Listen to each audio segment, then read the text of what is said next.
Coraline discovered the little door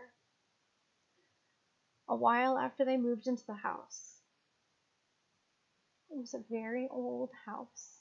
It had an attic under the roof, and a cellar under the ground, and an overgrown garden with huge old trees in it. Coraline's family didn't own all of the house. It was too big for that. Instead, they owned part of it. There were other people who lived in the old house. Miss Spink and Miss Forcible lived in the flat below Coraline's on the ground floor. They were both old and round, and they lived in their flat with a number of aging Highland Terriers who had names like Hamish and Andrew and Jock. Once upon a time, Miss Spink and Miss Forcible had been actresses. As Miss Spink told Coraline the first time she met her, "You see, Caroline," Miss Spink said, getting Coraline's name wrong, "both myself and Miss Forcible were famous actresses in our time. We trod the boards, lovey. Oh, don't let Hamish eat the fruitcake, or he'll be up all night with his tummy." "It's Coraline, not Caroline." "Coraline," said Coraline. In the flat above Coraline's, under the roof, was a crazy old man with a big mustache. He told Coraline that he was training a mouse circus. He wouldn't let anyone see it. "One day, little Caroline, when they're all ready, everyone in the whole world will see the wonders of my mouse circus." "You ask me why you cannot see it now? Is that what you asked me?" "No," said Coraline quietly. "I asked you not to call me Caroline. It's Coraline. The reason you cannot see the mouse circus," said the man upstairs, "is that the mice are not yet ready and rehearsed. Also, they refuse to play the songs I've written for them. All the songs I've written for the mice to play go oompa, oompa, but the white mice will only play toodle oodle like that, and I'm thinking of trying them on different types of cheese." Coraline didn't think there was really a mouse circus. She thought the old man was probably making it up. The day after they moved in, Coraline went exploring. She explored the garden. It was a big garden at the very back of an old tennis court, but nobody in the house played tennis, and the fence around the court had holes in it, and the net had mostly rotted away.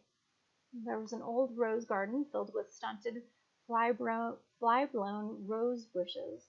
There was a rockery that was all rocks. There was a fairy ring made of squidgy brown toadstools, which smelled dreadful if you accidentally trod on them. There was also a well.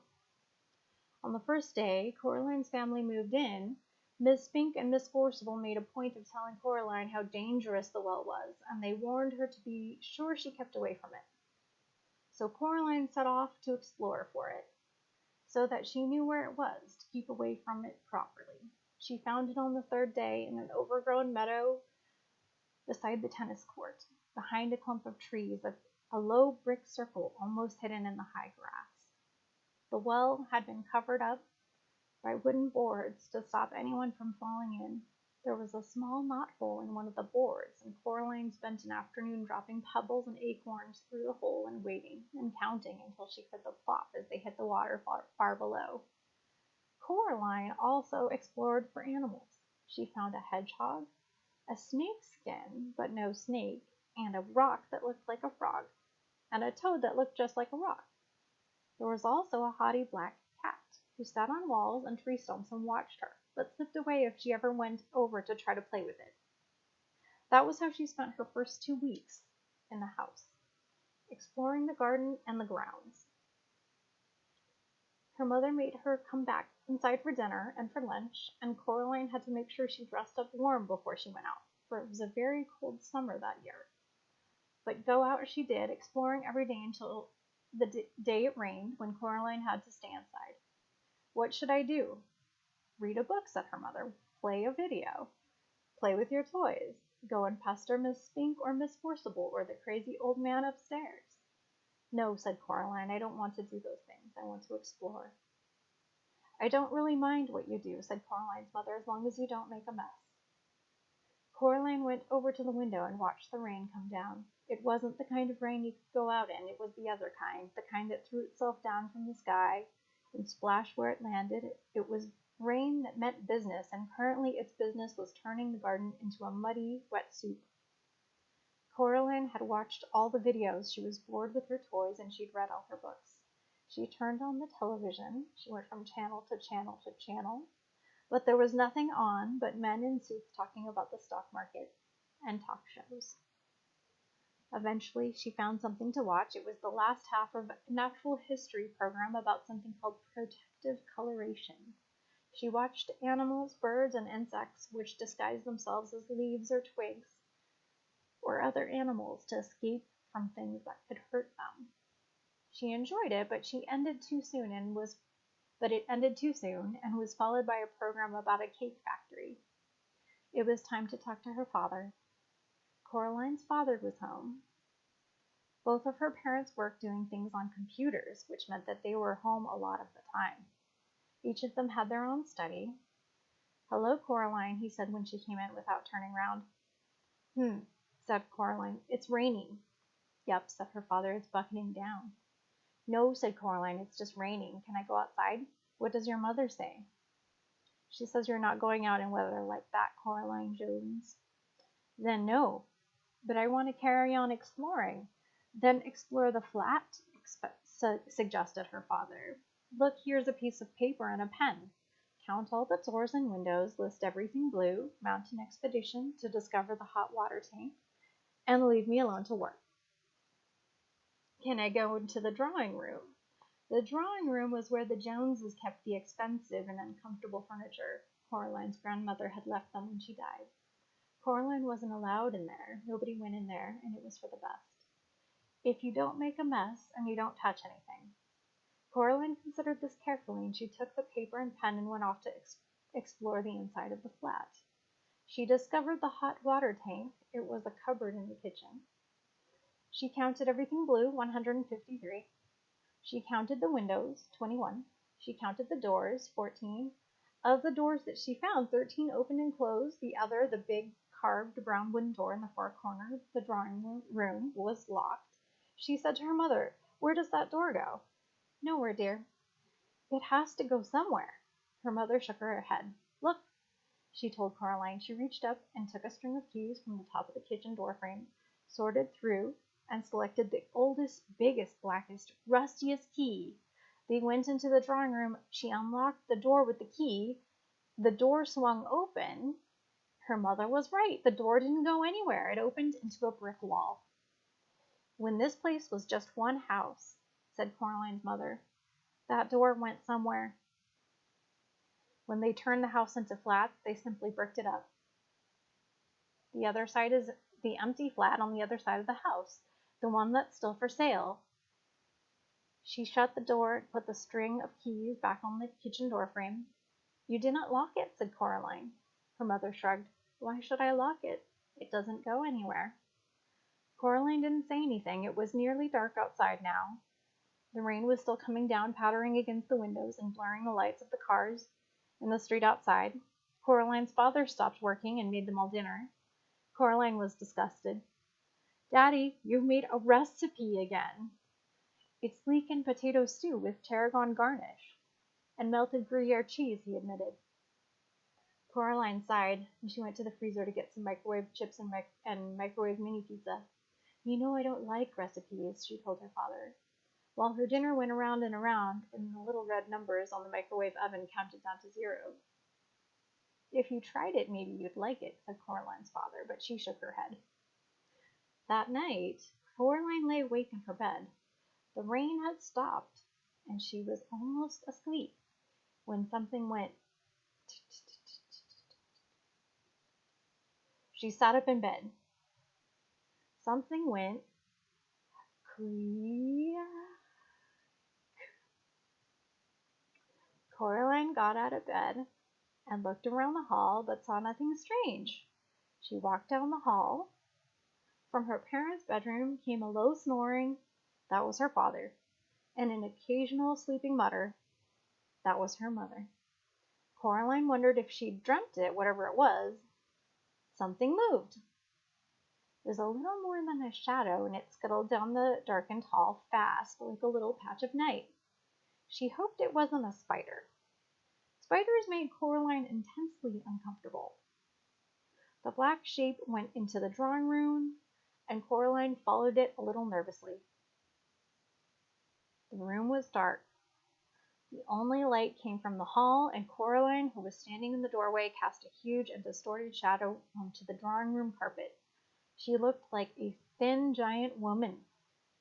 Coraline was just wondering whether or not she ought to turn on the lights when she saw the black shape edge slowly out from beneath the sofa. It paused and then dashed silently across the carpet towards the farthest corner of the room. There was no furniture in that corner of the room. Coraline turned on the light. There was nothing in the corner, nothing but the old door that opened into the brick wall. She was sure that her mother had shut the door, but now it was ever so slightly open, just a crack. Coraline went over to it and looked in. There was nothing there, just a wall built of red bricks. Coraline closed the old wooden door, turned out the light, and went to bed.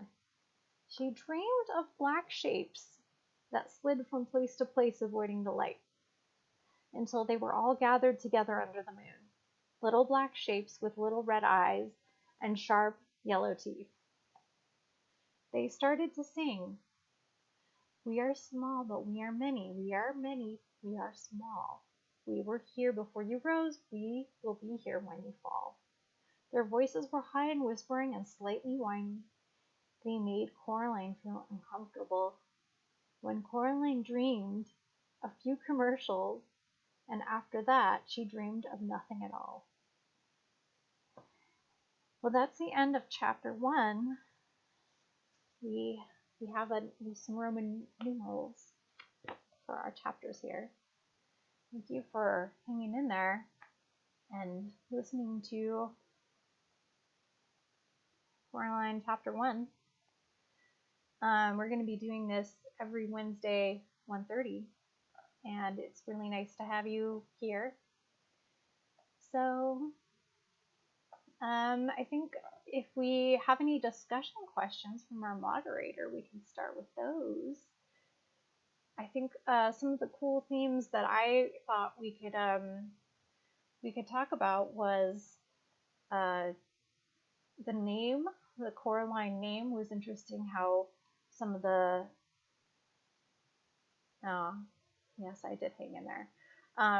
But yeah, some of the things about her name and how everybody got her name wrong. And if you remember, Neil Gaiman says he puts a quote about fairy tales in the beginning of the story, even though fairy tales, we usually associate fairy tales with being very old, like orally passed down kind of tales.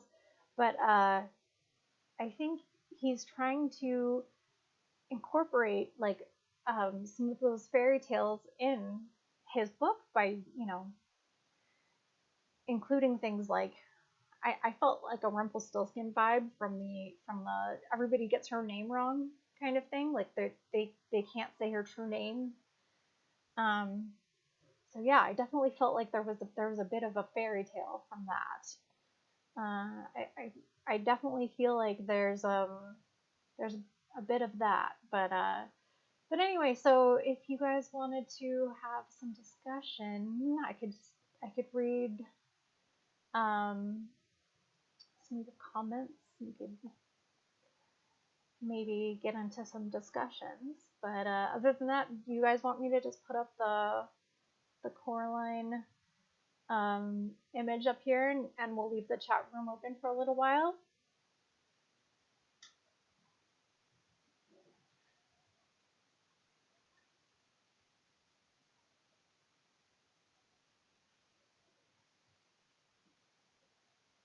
Thank you for joining. I'm so glad to see everybody here, and I will see you guys. Okay, if my moderator is gonna do it, I'm gonna do it. Yes, the moderator's in charge, and I'll join into the discussion as well in the chat.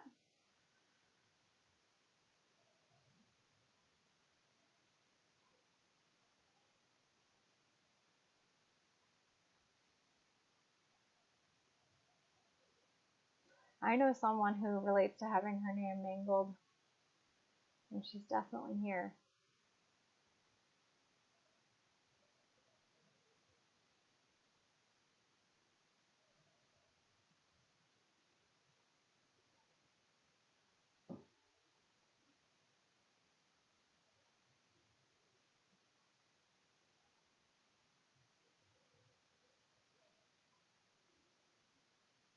Right.